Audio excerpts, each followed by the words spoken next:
After 8 years of working overseas to build a better life, Dylan Price finally came home. But on the road leading back to his old neighborhood, he spotted a figure slumped on a park bench, skeletal, barely conscious, wrapped in clothes that hadn't been washed in weeks. When he stepped closer, his chest tightened. He knew that face. Even hollowed out and weathered beyond recognition, he knew it. Lisa, his ex-wife, the woman who once carried his last name. How had she ended up here? Discarded like she meant nothing while he had been sending money home every single month. The airport smelled the same. That was the first thing Dylan noticed when he stepped through the terminal doors. The humid southern air hitting him like a wall, thick with gasoline and magnolia, and something he could only describe as memory, in 8 years since he had last breathed it in. He adjusted the strap of his bag and walked toward the rental car counter. 48 years old, 6'2", with hands that had wired buildings across 3 continents and a back that was starting to remind him of it. He had left this town as a man running out of options. He was returning as a man who had built something, or at least that was what he told himself every time he wired another $2,500 back home. Dylan had grown up in this small town just south of Atlanta, where everybody knew everybody, and most folks stayed exactly where they were born. He had been an electrician, a good one. But good did not always mean steady. Contracts dried up, referrals went to other crews, and then the marriage fell apart. See, Lisa had begged him not to take the overseas contract in Dubai.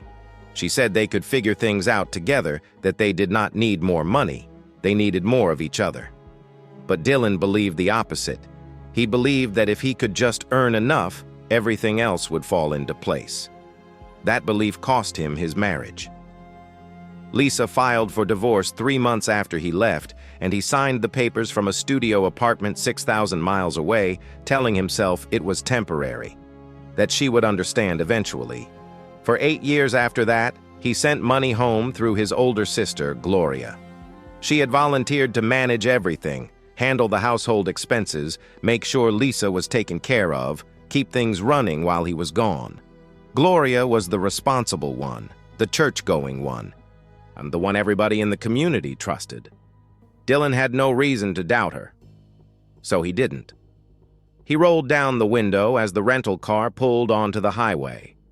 The afternoon sun cut through the windshield, lighting up the long stretch of road ahead. The same road he had driven 1,000 times before. The same trees, the same faded billboards, the same gas station on the corner with the crooked sign. Everything looked exactly the way he remembered it. He did not yet know how wrong that feeling was. Dylan had not planned to drive through the old neighborhood. He was supposed to go straight to Gloria's house. She had arranged a welcome dinner, told him she had been cooking all day. But something pulled him off the highway and onto Maplewood Drive, past the row of brick houses and the barber shop and the church parking lot. And he wanted to see it one more time before everything became real again. The park at the end of the street was smaller than he remembered. A rusted swing set, a patch of brown grass, 2 wooden benches facing the road. On one of those benches, someone was lying down. Dylan almost drove past. He had seen enough poverty in his years abroad to know that not every broken figure on a bench was his responsibility. But something made him slow the car. Maybe it was the fact that this was his old street. Maybe it was the way the woman's arm hung off the edge of the bench, limp and pale against the dark wood. He pulled over and stepped out. She was thin, not just underweight, but the kind of thin that told a story of months, maybe years, of deprivation. Her clothes were faded, a gray sweater too large for her frame, on pants that gathered at the ankles like they belonged to someone twice her size. A plastic bag sat beside her on the ground, holding what appeared to be everything she owned. Dylan crouched down. The woman shifted slightly, turning her head toward the sound of his footsteps, and the world tilted. He recognized her the way you recognize a song from your childhood, not from the melody, but from the feeling it leaves in your chest. The face was gaunt, the cheekbones sharp, the eyes sunken, But the curve of her jaw, the small scar above her left eyebrow from a kitchen accident years ago, the way her lips pressed together even in sleep. It was Lisa, his ex-wife, the woman he had once built a life with, the woman he had sent money for every month for 8 years. She was lying on a park bench 3 blocks from the house they used to share. Dylan felt his knees lock.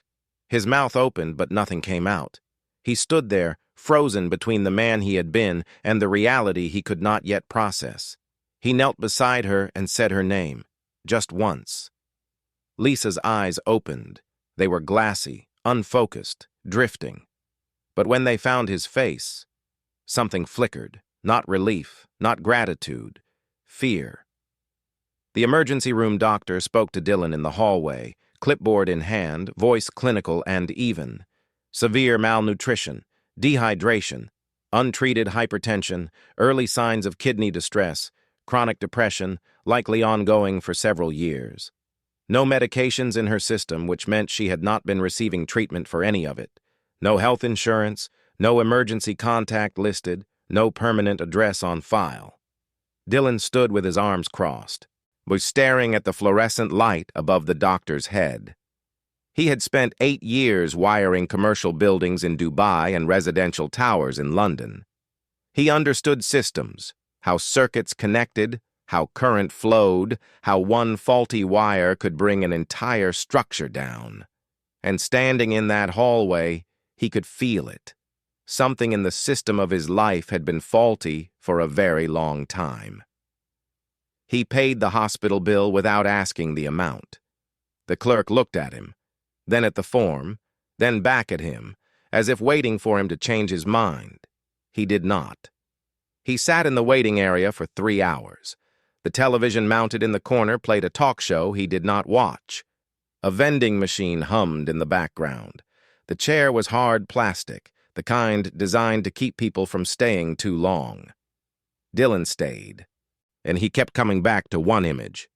Lisa, 6 years into their marriage, standing in the kitchen after a double shift at the hospital, still in her scrubs, heating up dinner for him because he had come home late from a job site. She had been exhausted, but never said so. She was an emergency room nurse. She took care of people for a living. That was who she was. Now she was the patient with no one beside her bed. He pulled out his phone. He needed to call Gloria. He needed answers. But for the first time in 8 years, Dylan was not sure he wanted to hear what his sister had to say. Gloria answered on the second ring. Her voice was warm, steady, practiced, the voice of a woman who had spent decades managing how other people perceived her. "Dylan, are you close? The food is almost ready. Pastor Daniels and the Washingtons are coming too. Everyone is so excited to see you." Dylan kept his voice level. "I found Lisa." A beat of silence on the other end. Then Gloria exhaled, long and slow, like she had been expecting this conversation, but hoping it would come later. "Oh, Dylan, where did you find her?" "On a bench. On Maplewood, 3 blocks from the old house." Gloria's voice shifted into the register Dylan had heard 1,000 times, concern layered over control. "I tried, Dylan, I really did. But Lisa, she pushed everyone away. She refused help. She stopped coming to church, stopped answering calls. Some people just don't want to be saved." Dylan listened. He did not interrupt. He had learned in 8 years of contract negotiations overseas that silence was more useful than questions. She made her choices," Gloria continued. "I know that sounds harsh, but it is the truth. I cannot force someone to accept help." Dylan ended the call with 3 words. "I will see you tomorrow." Then he opened his banking app. He scrolled back through 8 years of transfer records. Every month, like clockwork, wired to the account Gloria had set up, a joint account, she had said, for household management and Lisa's expenses. He did the math in his head. Over 8 years, he had sent home more than $200,000. And the woman it was meant for had been lying on a public bench with no insurance and no address. Dylan set the phone down on the armrest. He stared at the wall across the waiting room. The fluorescent light above him buzzed faintly, a sound most people would never notice. But Dylan was an electrician. He noticed every hum, every flicker, every sign that something in the wiring was not right. And right now, nothing was right. Lisa was sitting up when Dylan returned to her room the next morning. The IV drip was still attached to her arm, and color had started to return to her face. Not much, but enough to remind him of the woman she had been. She was staring at the window, watching the parking lot below like it held something worth studying. When she heard his footsteps, she did not turn around. "You don't have to be here, Dylan." Her voice was flat. Not angry, not grateful, just empty. The kind of empty that comes after years of feeling too much and deciding to stop. Dylan pulled a chair to the side of the bed and sat down. He did not touch her. He did not offer comfort. He simply sat. "I sent money," he said quietly. "Every month, for 8 years. Lisa turned then, slowly, and looked at him. Her eyes narrowed, not with suspicion, but with something closer to disbelief, like he had just spoken in a language she did not understand. "Gloria told me you stopped sending anything after the first year," she said. "She told me you had moved on, new life, new priorities." The words landed in the room like a crack in concrete, small on the surface, structural underneath. Dylan felt something shift behind his ribs. Not anger, not sadness. Something colder, something that settled deep and did not plan to leave. "Who told you I changed my number?" he asked. Lisa's expression faltered. For the first time since he had found her on that bench, she looked uncertain. "Gloria," she whispered. Gloria told me everything." Dylan leaned back in his chair and folded his hands together. He looked at the ceiling, then at the IV line, then at the woman in front of him, the woman who had spent years believing he had abandoned her, while he spent those same years believing she was taken care of. 2 people, 2 lies, 1 source. He stood up and walked toward the door, not to leave, but because he had made a decision, and Dylan Price was not the kind of man who sat still once his mind was set. He was going to find out exactly what Gloria had done with 8 years of his trust, and he was going to do it quietly. Dylan did not go to Gloria's dinner that night. He sent a text, short, polite, offering no explanation, and drove instead to Maplewood Drive. The old neighborhood looked tired in a way that had nothing to do with age.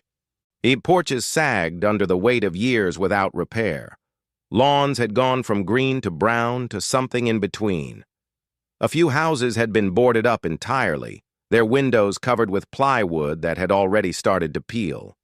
But others were still lived in, still lit from inside, still holding on. He parked in front of the house 2 doors down from where he and Lisa had once lived. The name on the mailbox read Carter. Dylan remembered the woman who lived there, Denise Carter, a retired school teacher who had been Lisa's closest neighbor and, for a time, something like a friend. Denise opened the door on the 3rd knock. She was older now, her hair fully silver, reading glasses hanging from a chain around her neck. She looked at Dylan like she was seeing a photograph come to life. "Dylan Price," she said quietly. "Our Lord have mercy." He did not waste time with pleasantries. He told her he had found Lisa on the bench in the park. He told her about the hospital, and then he asked the only question that mattered. "What happened to her?" Denise invited him inside and poured 2 glasses of sweet tea that neither of them touched. Then she told him what she had watched unfold over the past several years from across the fence and through the kitchen window. Lisa had lost her nursing position roughly 5 years ago. The depression that followed the divorce had deepened over time. Not dramatically, not in any way that made headlines, but in the slow, grinding way that hollows a person out from the inside. She stopped sleeping. She started making errors at work. Eventually, the hospital let her go. Without income, without insurance, she became entirely dependent on the money Gloria claimed Dylan was sending specifically for her, but the money came in pieces. Small amounts at first. A few hundred here, a few hundred there. Then less. Then nothing at all. Gloria told Lisa that Dylan had gradually reduced what he was sending, that he had new expenses overseas, that he had started a different life and was pulling away. Denise leaned forward in her chair, her voice dropping. She had tried to help Lisa, brought her food, offered to drive her to appointments, even looked into community assistance programs. But every time she got involved, Gloria intervened. Gloria called Denise directly and warned her, in a voice that was polite on the surface and iron underneath, to stay out of family matters. "She told me it wasn't my place," Denise said. "She said Lisa was her family, and she would handle it. But she never handled anything, Dylan. She just made sure no one else could either." Dylan sat with that for a long time. The sweet tea grew warm on the table between them. Outside, the street light flickered on, casting a pale yellow glow over the cracked sidewalk. He thanked Denise and walked back to his car. He did not drive away immediately. He sat behind the wheel, staring at the house where he and Lisa had once lived. The porch light was off. The driveway was empty. Someone else lived there now, or maybe no one did. It did not matter. What mattered was the pattern he was starting to see. Not a series of accidents or misfortunes, but something deliberate, something designed. The next afternoon, Dylan drove to Gloria's house on the other side of town, and he had never been inside this version of it. The last time they spoke face-to-face was before his departure, when Gloria still lived in the modest two-bedroom ranch she had owned for years. But the photographs she sent him over the years showed gradual improvements, and he had assumed they came from her own savings or a better job. He was not prepared for what he pulled up to now. The siding had been replaced with stone veneer. The driveway was freshly paved, wide enough for the late-model SUV parked in front of the garage. The landscaping was immaculate: sculpted hedges, flower beds, a stone path leading to a front door that looked like it belonged on a house twice the price. Through the front window, Dylan could see new furniture, a flat-screen television mounted above a fireplace. Gloria greeted him at the door with open arms and a wide smile. She was dressed in a cream-colored blouse and gold earrings, her hair freshly styled. Behind her, the dining table was already set, not for 2, but for 8. She had invited Pastor Daniels, the Washingtons from church, and 2 other couples Dylan did not recognize. "Everyone has been dying to see you," Gloria said, pulling him inside. "You have no idea how proud this community is of you, Dylan. A man who went overseas and built something for his family." Dylan let himself be led to the table. He shook hands, accepted compliments, nodded at stories about people he half remembered. He ate the pot roast and the collard greens and the cornbread, and he said all the right things in all the right places. But his eyes were working. He noticed the framed photographs on the living room wall. Gloria at a Habitat for Humanity build, Gloria receiving a plaque from the county commissioner, Gloria standing beside the pastor at a church fundraiser. Every image told the same story: a woman of generosity, a woman of service, a pillar of the community. He noticed the jewelry, not flashy but expensive, the kind of understated gold that cost more than it appeared to. He noticed the kitchen had been remodeled, the countertops replaced with granite, the appliances all stainless steel. When the guests had gone and the dishes were cleared, Dylan stood in the living room with his sister. Just the 2 of them. "I went to see Lisa today," he said, his voice carrying no particular weight. Just a statement placed carefully in the air between them. Gloria's expression shifted, a micro-movement, barely visible. But Dylan caught it, a tightening around the eyes, a slight pull at the corner of her mouth. Then the mask resettled. "How is she doing?" Gloria asked, folding a dish towel with precise, deliberate movements. "She thought I stopped sending money after the first year." Gloria sighed, the kind of sigh designed to convey exhaustion and patience at the same time.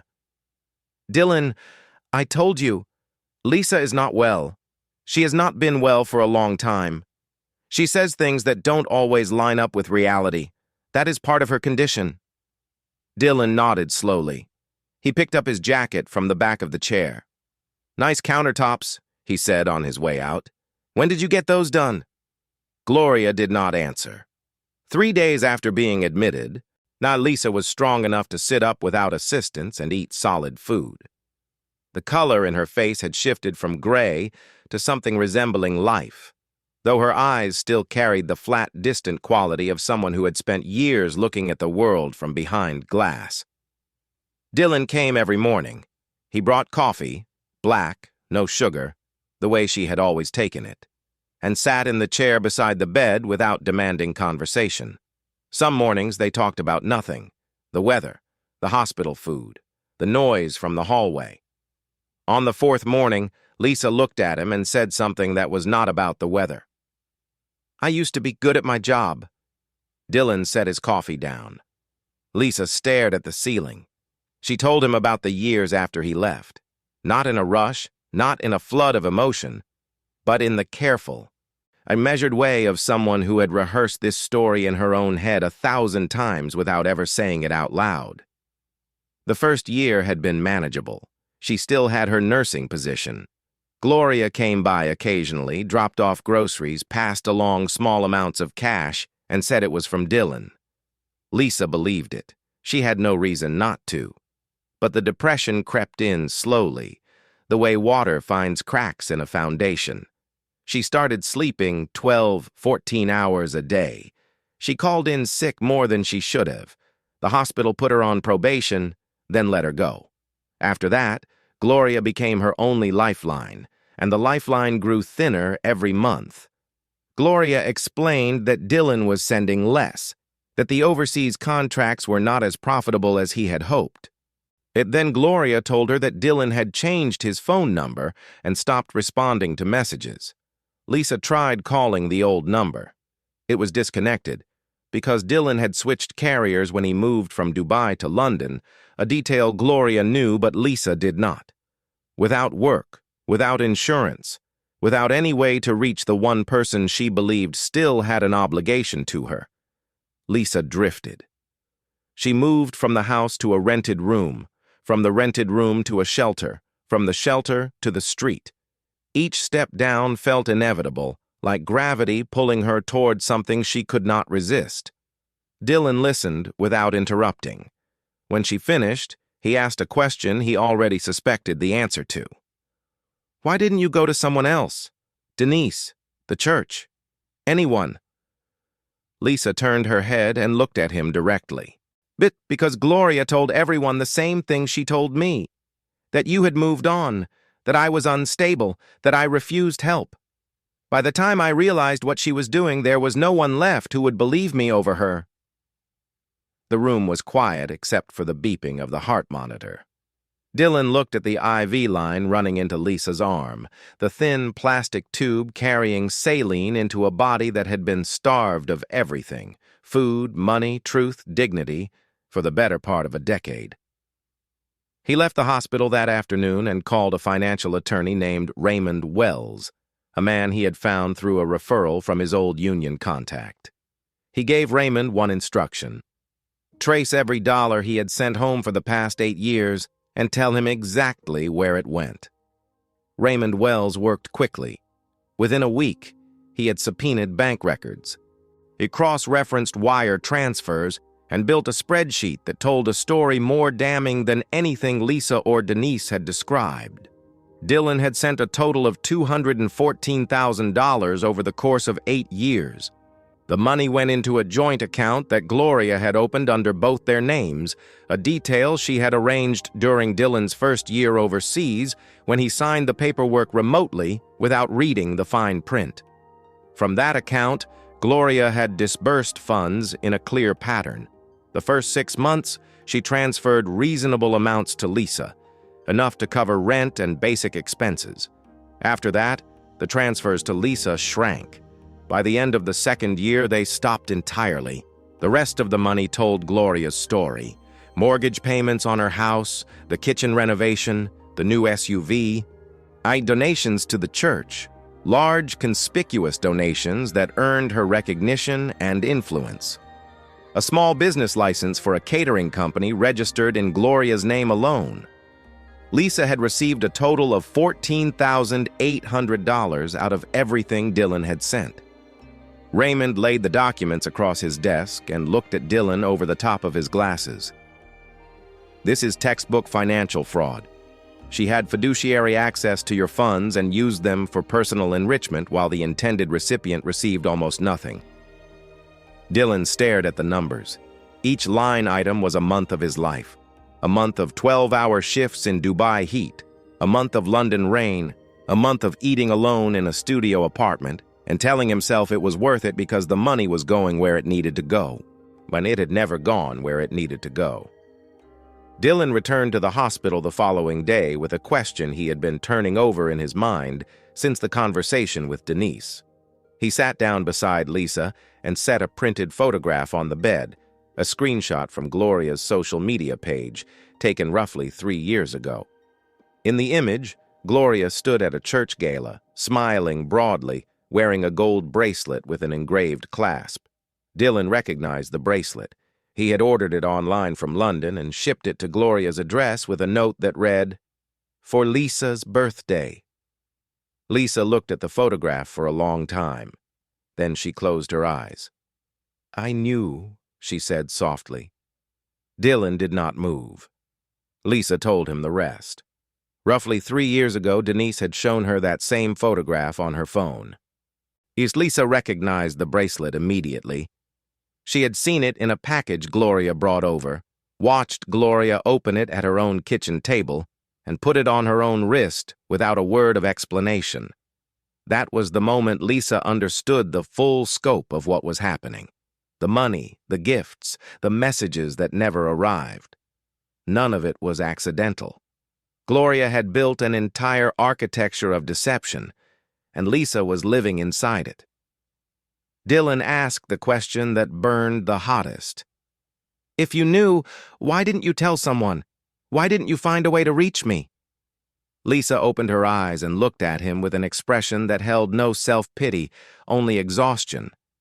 "Because Gloria had my medical records, Dylan. She had access to my files from when I was hospitalized for depression after you left. She told me if I ever accused her of anything, she would make those records public. She said she would tell everyone, the church, the community, the courts, that I was delusional, that I was making up stories because of my mental illness." She looked down at her hands, thin and veined against the white hospital sheet. "Who was going to believe me? A woman living in a shelter, diagnosed with clinical depression with no job and no money. Against Gloria, the woman who runs the church fundraiser and gets plaques from the county." Dylan understood then that Lisa's silence had not been weakness. It had been calculation. The desperate arithmetic of a woman who knew the deck was stacked and chose survival over a fight she could not win.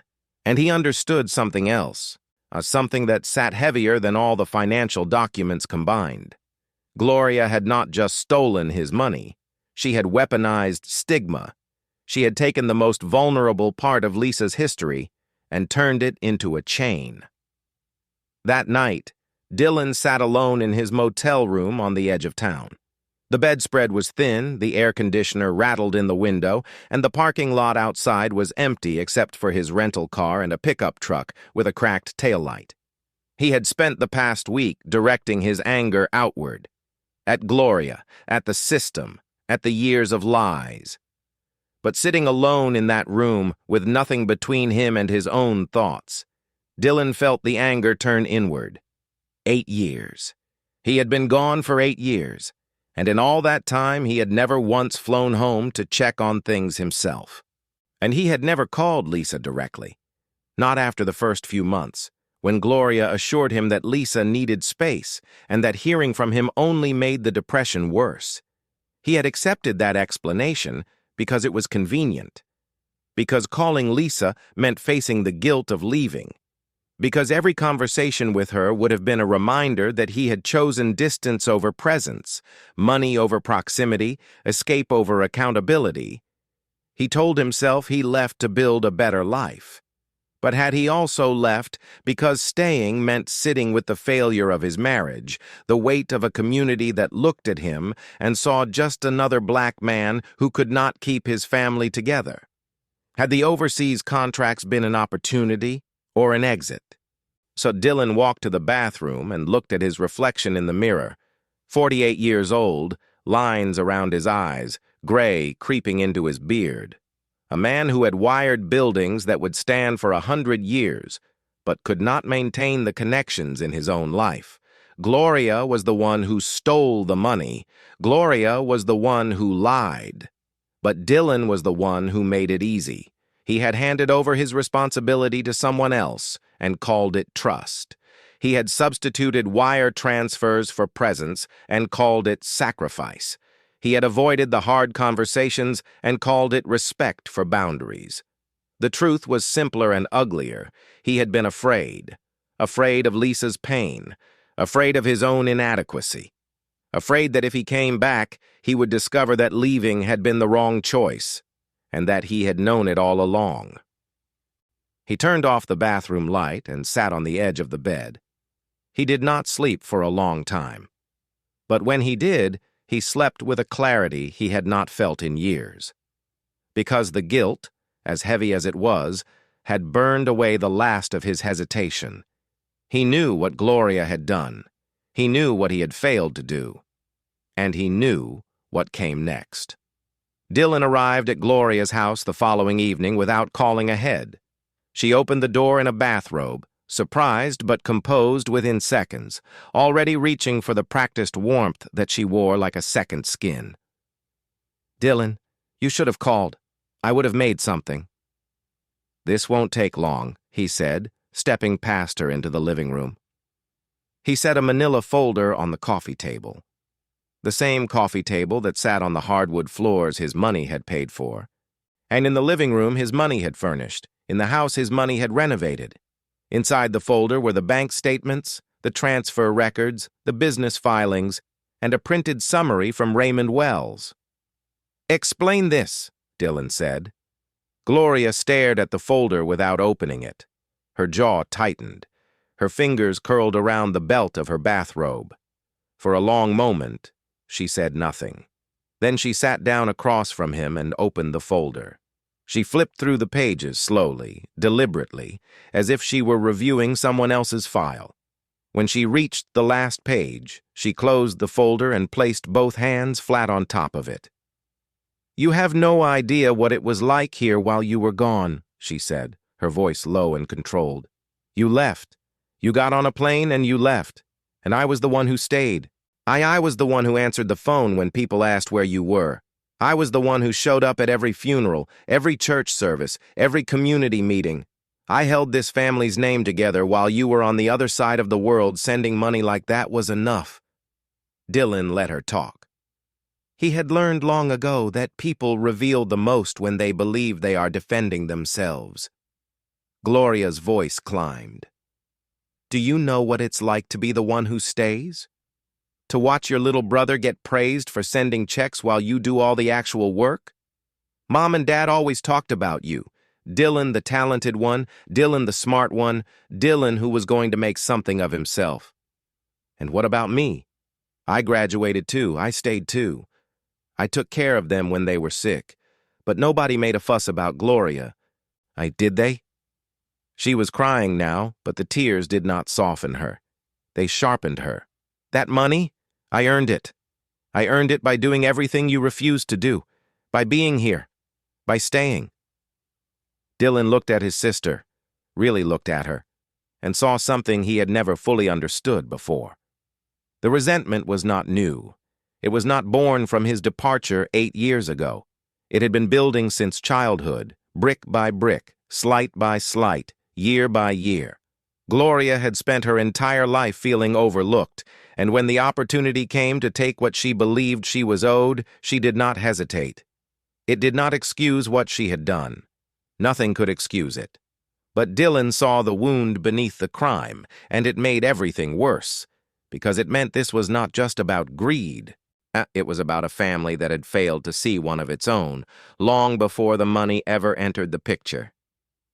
He stood up and took the folder from the table. "You didn't earn that money, Gloria," he said quietly. "And you didn't just take it from me. You took it from Lisa. You watched her lose everything, her job, her home, her health, and you let it happen. You made it happen." Gloria's face hardened. "She was never family, Dylan. She was your mistake." Dylan walked to the door. He did not turn around. Gloria's voice followed him to the driveway. "You want to go public with this? Go ahead. Tell the church. Tell the community. See who they believe. The man who disappeared for 8 years, or the woman who stayed and served." She stood in the doorway, backlit by the warm glow of the house his money had built, and delivered her final calculation. "And if you bring Lisa into it, I will make sure everyone knows about her psychiatric history, every hospitalization, every diagnosis. I will let this community decide who is credible, a woman who has been treated for severe depression and lived on the street, or a woman who has served this town for 20 years. Dylan sat in his car for a long time after the front door closed. The engine was off. The windows were down. The night air carried the sound of crickets and distant traffic and the low hum of Gloria's porch light. She was right about one thing, and that was the part that hurt the most. In the court of public opinion, Gloria held every advantage. She had the reputation, the relationships, the decades of visible service. Dylan had 8 years of absence. And Lisa had a medical file and no fixed address. The system, the social system, the community system, the unspoken rules that governed who was believed and who was dismissed, was built to protect people like Gloria. People who showed up, who smiled, who gave generously in public while taking ruthlessly in private. Dylan gripped the steering wheel. He thought about driving to the airport, catching the next flight to London, and disappearing back into the life he had built overseas. It would be easy. It would be clean. It would be exactly what Gloria expected him to do, what she was counting on him to do. But Dylan was not the same man who had left 8 years ago. That man had run from hard choices. This one was sitting in the wreckage of those choices, surrounded by the consequences, and he was not moving. He started the engine. And he did not drive to the airport. He drove to Raymond Wells's office. Raymond Wells kept late hours. When Dylan walked into his office that night, the attorney was still at his desk, reading glasses perched low on his nose, a cold cup of coffee sitting next to a stack of files. Dylan sat down across from him and told him everything. The confrontation with Gloria, the threat she had made about Lisa's psychiatric history, and the calculation behind it. He did not raise his voice. He laid it out the way he would lay out a wiring diagram, clean, sequential, every connection accounted for. Raymond listened with the stillness of a man who had heard worse and still believed the law could handle it. When Dylan finished, the attorney leaned back in his chair and folded his hands. "She's banking on shame," Raymond said. "She thinks you won't act because the exposure would hurt Lisa more than it hurts her. That's how people like your sister operate. They don't just commit the crime. They rig the consequences so the victim pays twice." Dylan nodded. He had already understood that.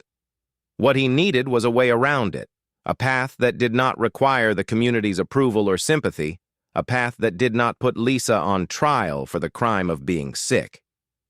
Raymond opened his laptop and pulled up the financial summary. He scrolled to a section Dylan had not yet examined closely: the charitable donations.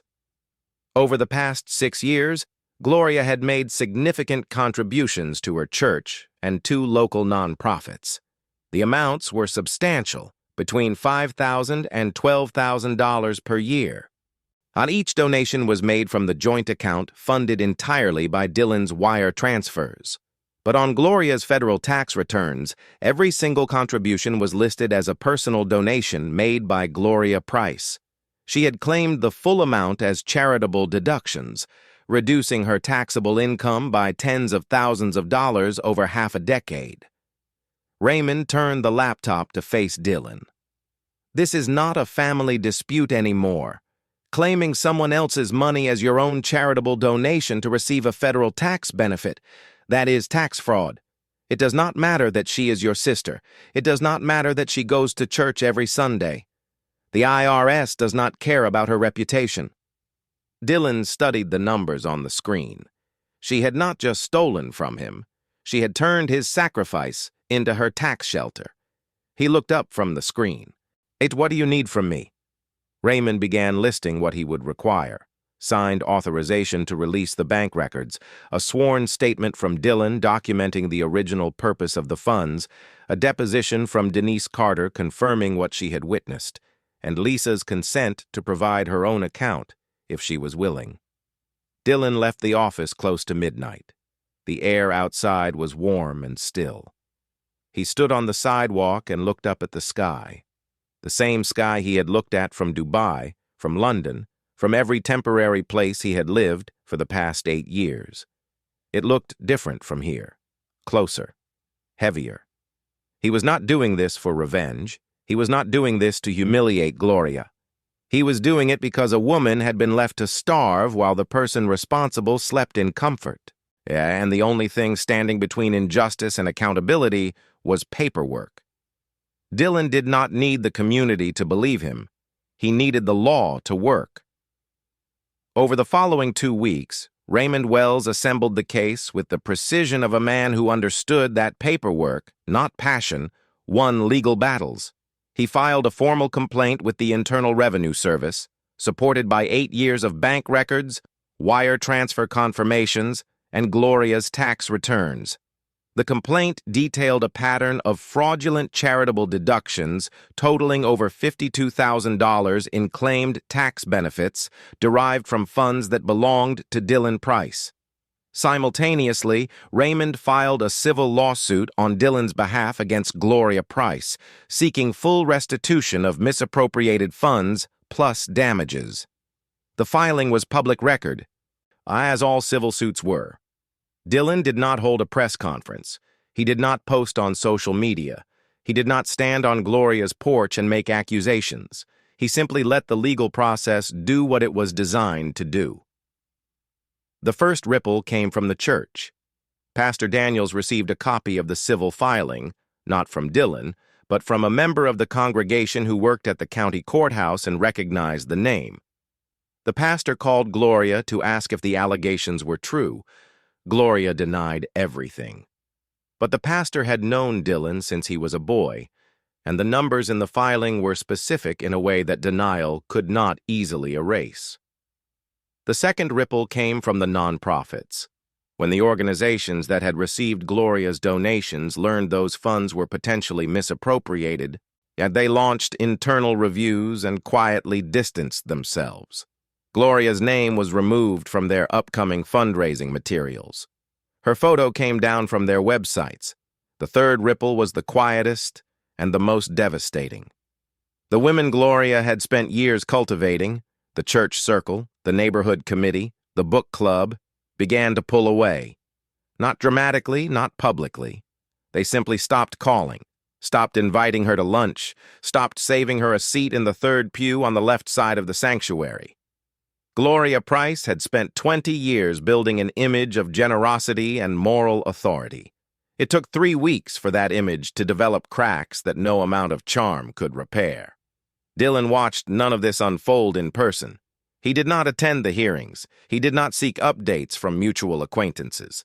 And he heard about it the way most people hear about consequences, in fragments, through Raymond, through Denise, through the slow and unglamorous mechanics of accountability. He did not feel satisfaction. He felt something closer to relief, the kind that comes not from winning, but from finally putting down something heavy. The civil settlement came through 4 months later. Gloria, facing the combined pressure of the IRS investigation and the lawsuit, agreed to a structured repayment plan. She would not go to prison. The tax fraud case was resolved through penalties and back payments, but she would spend the next several years repaying what she had taken. The catering business was liquidated. The SUV was sold. The house, still carrying a mortgage that Gloria could no longer afford on her own, went on the market. and Dylan received an initial settlement payment, with the remainder to follow in installments over the next 5 years. It was far less than what he had sent home. It would never fully replace what was lost, not the money, and certainly not the years, but it was enough to begin. He used the first portion to secure a rental house for Lisa, small, clean, 2 bedrooms, on a quiet street not far from Denise Carter's place. He arranged health insurance through a state-assisted program and connected her with a mental health clinic that specialized in long-term depression recovery. He did not make these arrangements as a grand gesture. He made them the way he made everything, methodically, practically, one wire at a time. Lisa resisted at first, not out of pride exactly, but out of the deep wariness of a person who had learned that help always came with conditions. Dylan did not argue with her. He simply left the keys on the kitchen counter of the new house and told her the lease was in her name. What she did with it was her choice. Denise helped Lisa move in on a Tuesday afternoon. She drove her over in her own car, carried the few bags Lisa had, and stayed until the sun went down. Not because Lisa asked her to, but because Denise Carter was the kind of woman who showed up without being asked and stayed without being told. She had watched Lisa's life unravel from across the fence for years, unable to do more than bring food to a door that was slowly closing. Now that the door was open again, Denise was not going to let it close a second time. 3 weeks after Lisa moved into the rental house, Dylan stopped by on a Saturday morning to fix the front door lock. It was sticking. The deadbolt would not retract fully, a common problem with older hardware that most people would call a locksmith for, but that Dylan could solve with a screwdriver and 5 minutes of patience. Lisa was sitting on the porch when he arrived, a cup of coffee in her hands, black, no sugar. She had gained weight, not much, but enough that her face no longer looked like it belonged to someone else. Her hair was pulled back. She was wearing a sweater that fit. Dylan knelt by the door and began working on the lock. The morning was cool, the kind of early fall day in the South where the heat finally loosens its grip, and the air smells like wood smoke and damp leaves. A cardinal sat on the fence post across the yard, watching him with the indifferent authority that birds carry without effort. Lisa watched him work. She did not say anything for a long time, and he did not fill the silence. There had been a period in their marriage when silence between them meant something was wrong.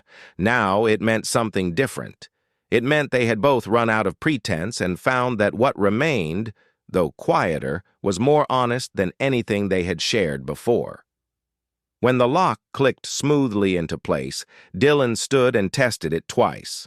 He wiped his hands on his jeans and turned to find Lisa looking at him with an expression he could not immediately read.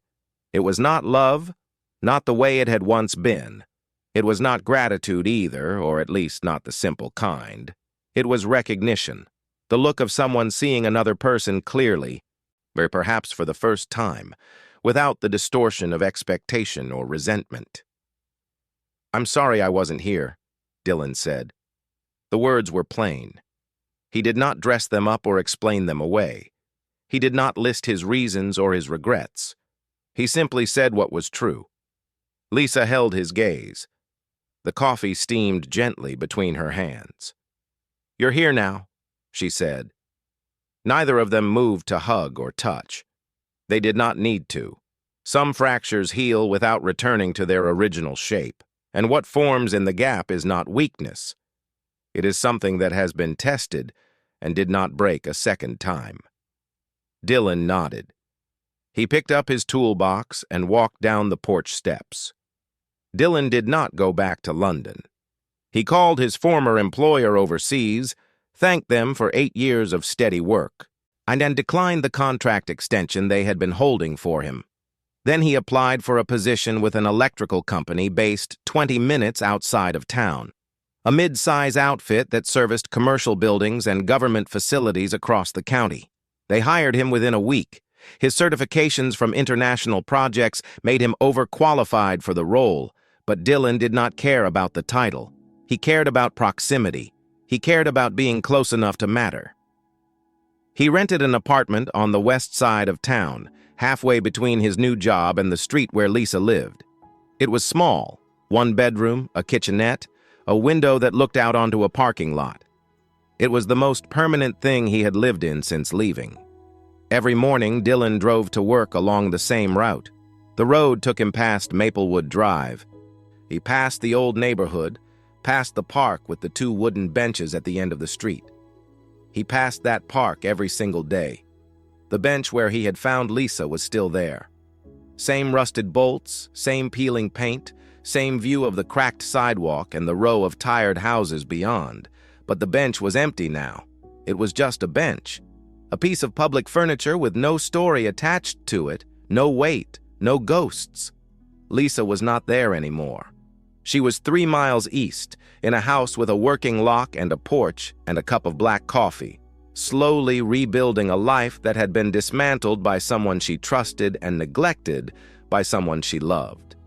Dylan did not pretend that his return fixed everything. The money Gloria owed would take years to recover. Lisa's health would take longer. The years they had both lost, the years of silence, of false stories, of choosing the easier lie over the harder truth. Those could not be returned at all. But something had shifted, and Dylan felt it every time he drove past that bench.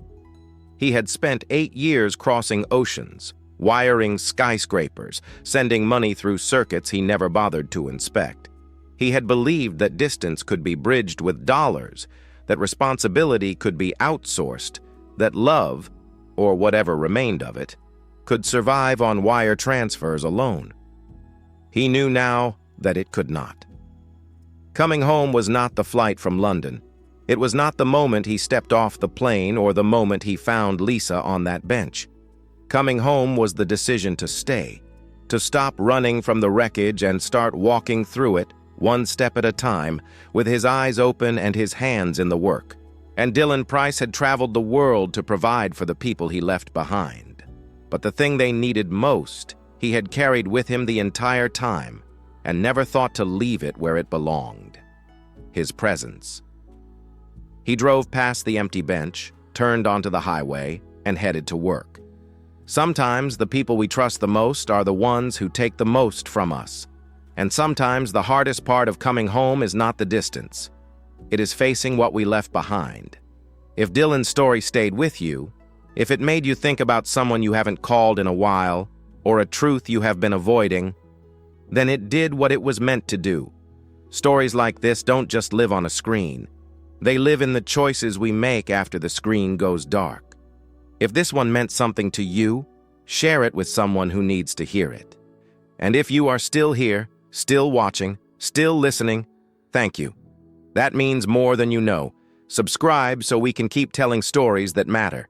And leave a comment below. Tell me, have you ever trusted someone with something important, only to find out the truth was nothing like what you were told? I would love to hear your story too.